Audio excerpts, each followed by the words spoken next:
Hola chicas, hola chicos, ¿cómo están?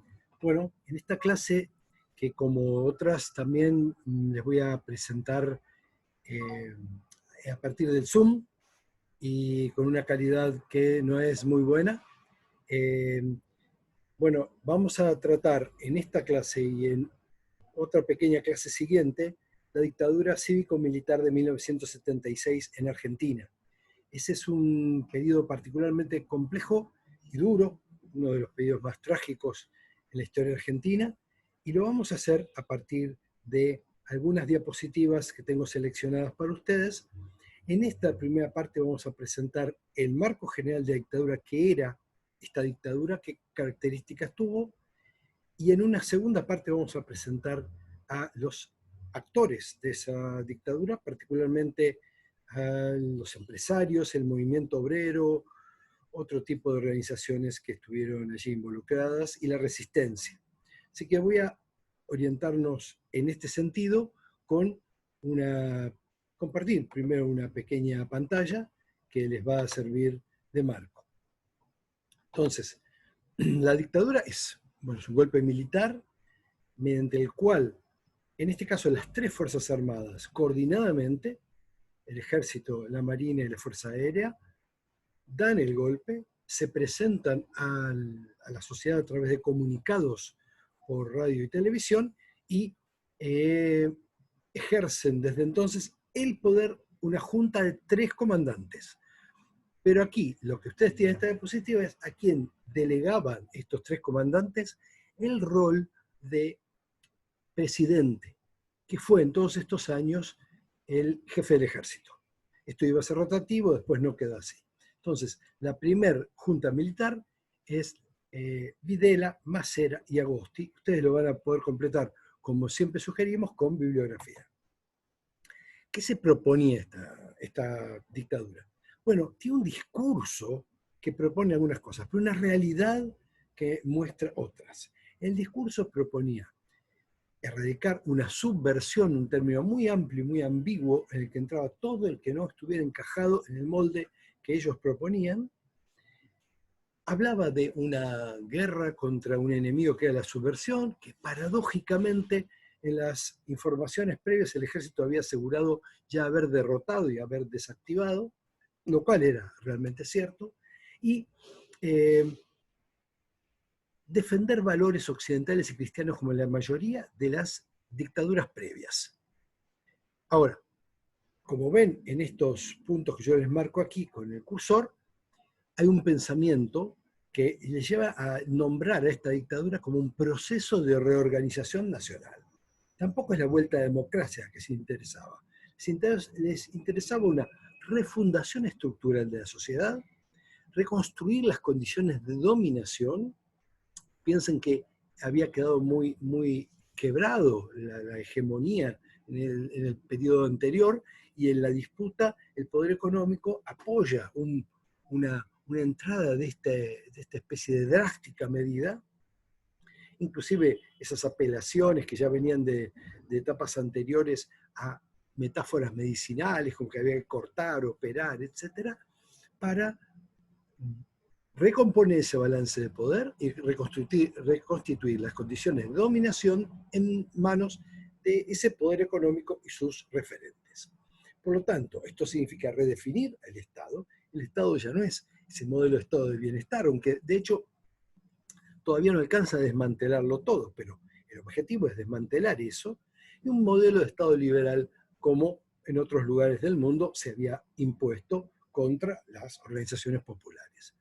Esto implicaba un cambio en en las condiciones productivas, concentrar el poder económico, privatizar, y hay una discusión sobre qué lugar ocuparía la industria, porque como la industria era la que había favorecido también un sindicalismo industrial muy fuerte, había algunos sectores que proponían desindustrializar directamente. Otros sectores dentro del propio gobierno militar pensaban otras cosas. Y un disciplinamiento social que tenía que ver con esa vieja palabra de aniquilación de la subversión que se usó antes, pero aquí se extiende, no en la palabra, pero sí en la forma, para eliminar todo tipo de oposición popular. y básicamente el gran actor de oposición popular era el movimiento obrero organizado. Además estaban las organizaciones armadas, además estaban los grupos y partidos políticos, pero era el movimiento obrero organizado el gran objetivo de desarticulación de esta dictadura. Con esto se va a lograr, como dice abajo, los efectos, un nuevo poder económico y una represión y disciplinamiento social que rompió los lazos de solidaridad que eran tan fuertes en la sociedad argentina de entonces. Vamos a ver el tema de la economía. Esta dictadura tuvo un objetivo claro que se deduce después a partir de todo lo que realizó y de muchos documentos, que era concentrar el poder económico y beneficiar dentro de las disputas de capital al capital transnacional y a los grupos económicos más concentrados. Las empresas transnacionales y los grupos económicos fuertes y concentrados en Argentina son los grandes ganadores de esta época. Vamos a pasar ahora a algún detalle. En particular, obviamente el marco es el liberalismo económico, pero hay distintas corrientes. No está alimentado por expertos universitarios, son más bien los estilo think tanks, estos grupos de pensamiento vinculados a algunas universidades privadas, las fundaciones Fiel o Mediterránea, SEMA, etc., nutrieron de algunos referentes liberales. De vuelta aparecieron los viejos conocidos como, bueno, el ministro de Economía José Alfredo Martínez de Oz, presidente de Asindar, es un referente central en esto, pero está también Álvaro Alzogaray, un referente de la derecha liberal conservadora argentina, Roberto Aleman, que están allí en las fotos, y otros más. Hay distintas posiciones, como yo les mencionaba antes, porque también Argentina tiene una orgullosa tradición de fabricación nacional que parte del ejército valoraba, entre otros los sectores vinculados al a las fabricaciones militares. Y la influencia en general es del neoliberalismo y de la Escuela de Chicago, como pueden profundizar. Nosotros tenemos una frase que está citada ahí abajo en el diario Ámbito Financiero, años más tarde, que algunos estudiantes en clase me decían, pero esto no quiere decir exactamente eso. Pero en el contexto y la manera que fue dicho, fue escrito en un diario que en ese momento era el principal diario de negocios de Argentina, muy sintomático. Esta idea de que la Argentina democrática no quiere golpe de Estado, supo adoptar una nueva estrategia para defenderse de la demagogia de los políticos. En ese contexto que se dijo, al final del gobierno de Alfonsín en 89, significaba, nosotros no tenemos que recurrir a las armas, tenemos otras formas de presionar y de operar. Eso significaba, en ese contexto, el poder económico que se había fortalecido y que ya tenía una autonomía que le permitía operar sobre el poder político de manera muy clara. La política económica, esto no lo voy a desarrollar en profundidad aquí, solo se lo menciono, tuvo que ver una primera etapa de reforma financiera, control de la inflación, que después fue desbordada, un tipo de cambio que favoreció el ir a comprar productos a Brasil, por ejemplo, entonces se habla del DM2. Posteriormente aumenta la inflación y Martínez de Oz implementa una tablita, estoy en la segunda parte que está marcada aquí con el cursor, una tablita de cambio del 79 que finalmente estalla, no funciona. Y esto llega a una crisis bancaria, una fuerte presión que determina la salida de Martínez de Oz y posteriormente el cambio de gobierno, una especie de golpe dentro del golpe, una devaluación, y finalmente lo que está operando aquí es la nacionalización de las deudas privadas a partir de la gestión de Domingo Cavallo en el Banco Central. Esto implica que un funcionario tan afín a los intereses de la banca de Estados Unidos opera en lo local y licúa la deuda privada para volver la deuda pública. El monto de aumento de la deuda externa es sideral en esta época. Es increíble. Vuelvo al principio de esta diapositiva para decir que la concentración de poder económico también fue significativa. Cierran un montón de pequeñas empresas y se fortalecen las grandes. Entonces, esto nos muestra quién ganó en la puja y cómo desde el poder militar se facilitó esto. No voy a poder profundizar ahora en las 4 puntos que siguen, pero una fue la articulación horizontal de actividades en distintos rubros. Ya no era que se beneficiaba la industria y se perjudicaba el agro. Estos grandes grupos tenían todo y tenían financieras, un gran éxito de la época porque el capital financiero Ganó muchísimo. Y tenían madereras, navieras, etcétera. Grandes grupos económicos que ustedes, hay mucha bibliografía al respecto, los pueden encontrar y pueden identificar, como Bougiborn, Pérez Compán, etcétera, concentraron esto.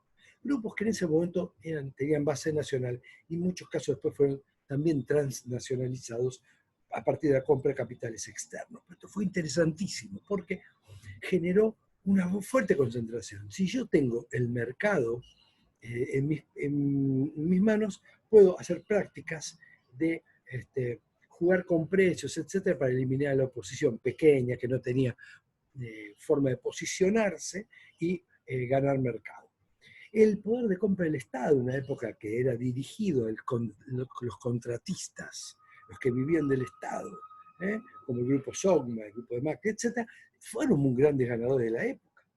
Unas nuevas condiciones de industrialización, que fue desindustrializar ciertas áreas y favorecer a otras, como petroquímicas y automotrices, y finalmente una reforma financiera que hizo que la bicicleta, como se llamaba en la época, la especulación financiera, fuera un muy buen negocio.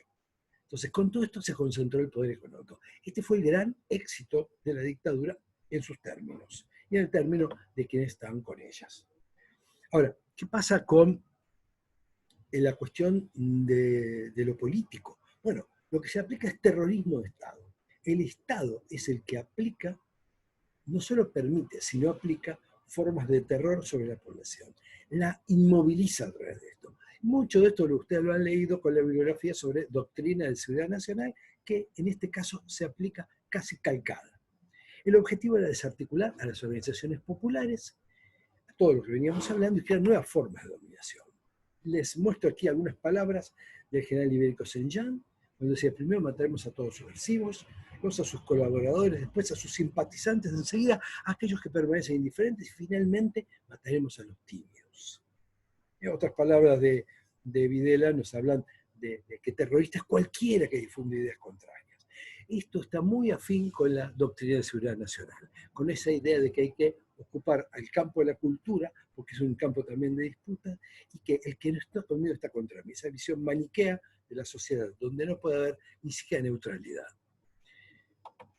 El modelo de represión, ustedes ahí tienen unas fotos que aluden, por ejemplo, al cineasta Raimundo Gleiser, que es un periodista también desaparecido, a Paco Urondo, un escritor, decano de la Facultad de Filosofía y Letras de la UBA, que fue también víctima. Entonces, se controla desde el Estado, se desestructura la resistencia popular. El discurso es anticomunista, pero en realidad es toda la organización popular. Al sacerdote Orlando Yoyo, cuando lo torturaban, le decían: sabemos que vos no sos comunista, pero vos ayudás a los pobres, y ayudar a los pobres es comunista. Era muy simple ese pensamiento, ¿no?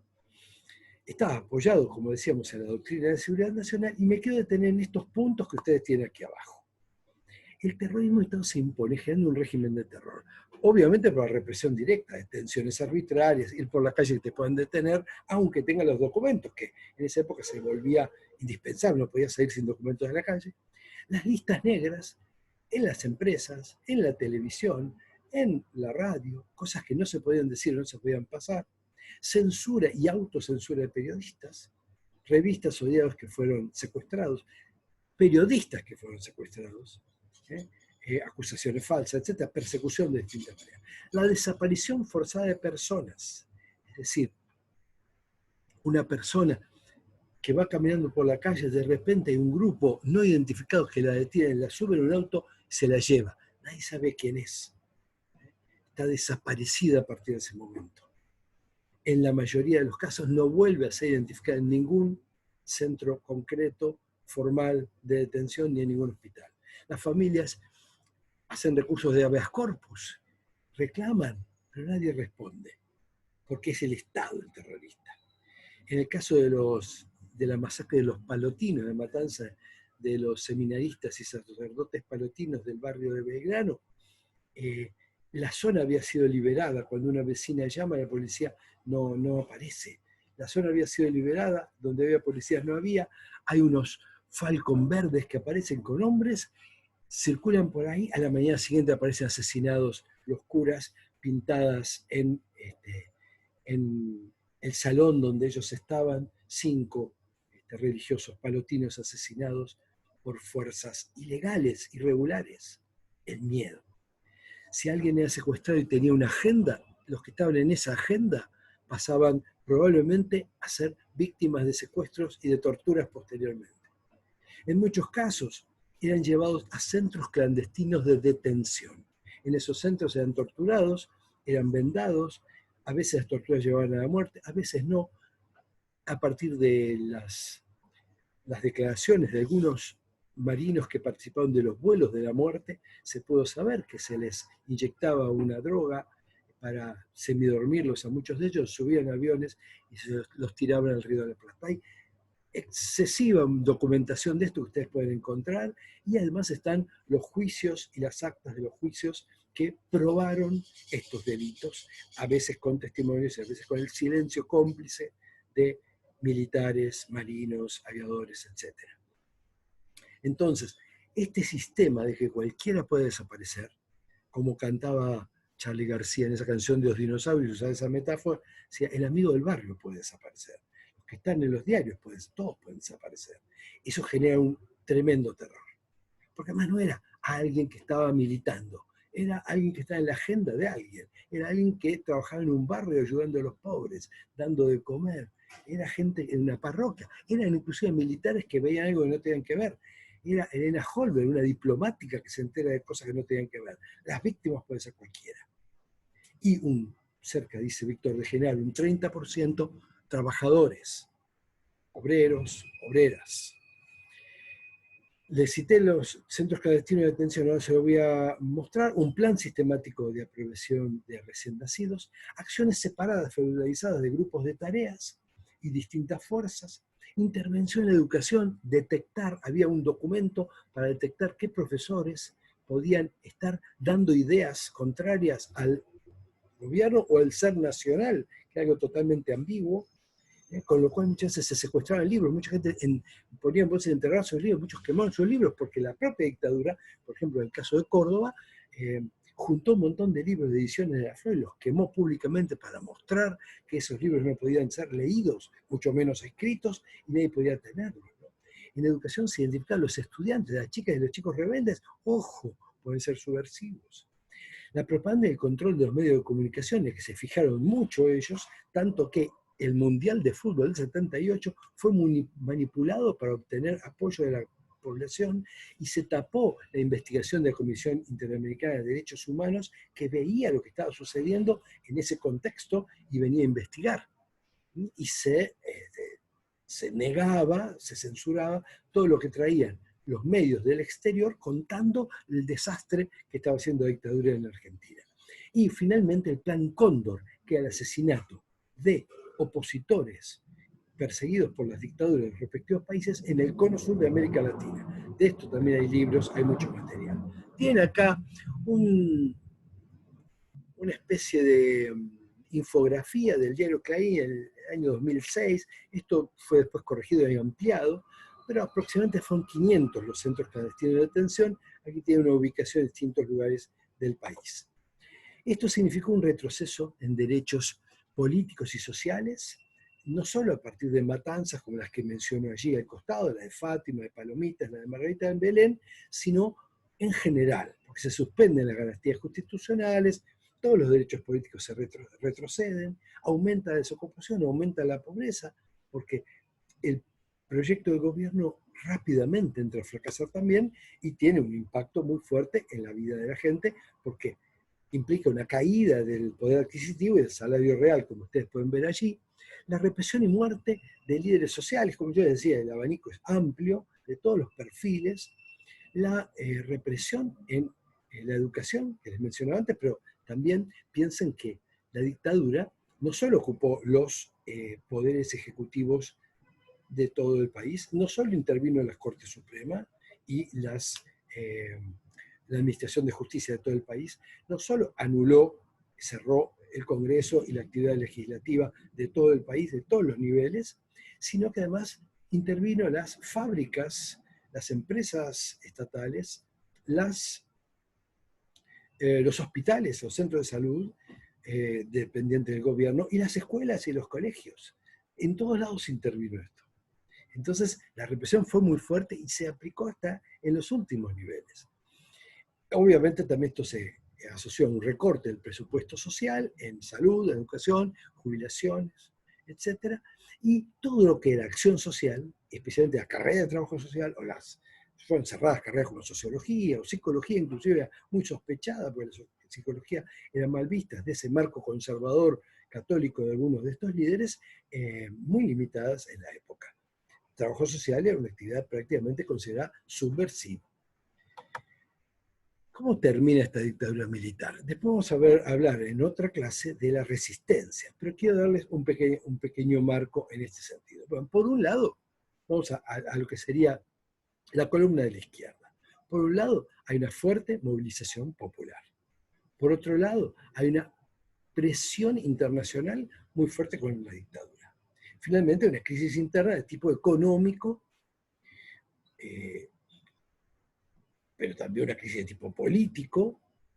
Y frente a todo esto y a la movilización popular, que el 30 de marzo del 82 llena de una multitud reprimida y silenciada en los medios, la Plaza de Mayo, frente a esa movilización popular que ese gobierno ocupa las Islas Malvinas, Georgias y Sandwich del Sur. Esta ocupación es una recuperación de un territorio que Argentina reclama históricamente, que habían sido ocupadas en 1833 de distintas formas. Pero la oportunidad del momento y la, digamos, falta de previsión, porque después los propios militares juzgaron lo inadecuado que era alargarse a una acción de este tipo sin medir las fuerzas con que se contaba y la reacción. ¿Por qué se larga? Bueno, el general Galtieri, que es el que ustedes tienen en la foto, que en ese momento el presidente y estaba a cargo de la junta de los tres comandantes, aparentemente esperaba contar con el apoyo de Estados Unidos, que por el Tratado Interamericano de Asistencia Recíproca debía asistir a cualquier país americano, pero que ya sabemos ustedes y yo, que pesan más los tratados como la OTAN y es cierta idea internacional que la ayuda a una dictadura del Cono Sur. Entonces, piensa que iba a tener apoyo de otros sectores y piensa que Inglaterra no iba a reaccionar, que Gran Bretaña en realidad no iba a reaccionar.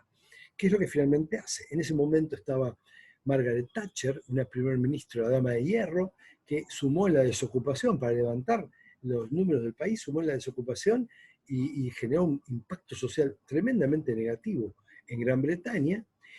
Tenía un gobierno bastante desprestigiado y enfrente se encuentra con a quienes puede llamar dictadores, porque todo el mundo en Europa sabía que era una dictadura la de Argentina, que ocupa un territorio que ellos reivindicaban como propio y estaban ocupando, con lo cual se largan a la guerra, son apoyados por algunos países, especialmente por Estados Unidos, que realiza gestiones tibias para que Argentina se retire, hasta por Chile, el Chile de Pinochet, en esta disputa que tenían los militares con los gobiernos vecinos, de corte militar también, en términos geoestratégicos.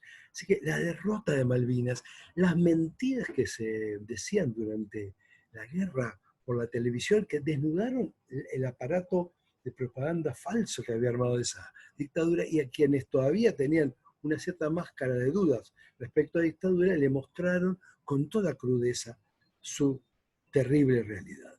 Y además con los muertos, con la violencia que se ejerció contra los soldados y las mentiras que llevaron a mucha gente a donar dinero, pero además chocolates y cigarrillos para enviar a los soldados, y que después descubrían que estos eran vendidos en kioscos de distintos lugares del país porque nunca habían llegado soldados y los habían repartido entre grupos militares, como sucedió un caso que yo conozco personalmente en Río Gallegos, y los repartían entre ellos y nunca iban. Un desastre también, una vergüenza para las propias víctimas y para los chicos que sufrieron en la guerra de Malvinas, defendiendo un territorio que es argentino, pero que de esta forma impactó tan negativamente en todo el resto. Cierro, ya termino esta parte de mi exposición, contando entonces que la dictadura, por sus propias ineficacias, por la lucha popular, por el marco internacional adverso a ellos, se va debilitando y tiene que abrir una transición. Después de la derrota de Malvinas, cambia el presidente, asume el general Viñone, que desarrollará una transición a la democracia, habilitará los partidos políticos y se va a iniciar una nueva etapa en diciembre de 1983. Les propongo que vean a los actores, grupos de poder económico, sindicatos, organizaciones populares, grupos de derechos humanos que van a liderar la resistencia en otra clase. Por ahora los dejo. Muchas gracias.